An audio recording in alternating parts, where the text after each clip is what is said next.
แก้เลขแบบง่ายๆเนาะ เลย พวกร้านสังเกตเบิ้ง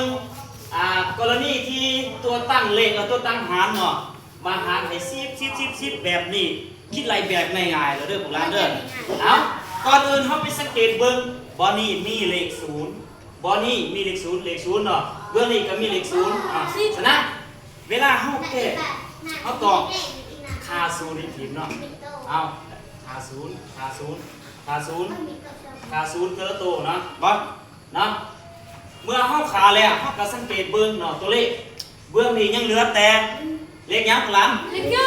เลขหนึ่งเบื้องนี้ยังเหลือ สิบไปทอด ฮะ15เนาะ15แหละเข้ากับสมาธิครับได้เลยเนาะนี่1515หาร1ออกบ่15ออกอาจารย์ ออกเนาะ ออก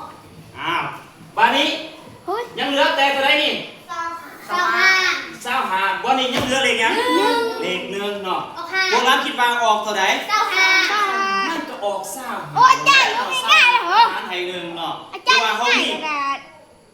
หรือว่าห้องนี้เนาะขนม25ก้อนเนาะเขาก็แบ่งให้คนผู้เดียวมันก็ได้แต่ผู้เดียวเฮาแล้วเนาะได้25ก้อนเด้เนาะต่อไปก็คือกันเนาะ4กับ1เนาะแสดงว่ามันออก4เนาะ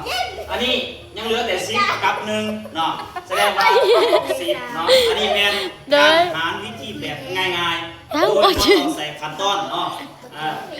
พวกร้านสามารถเอาไปใส่ได้เด้อ เอ้ย ปิด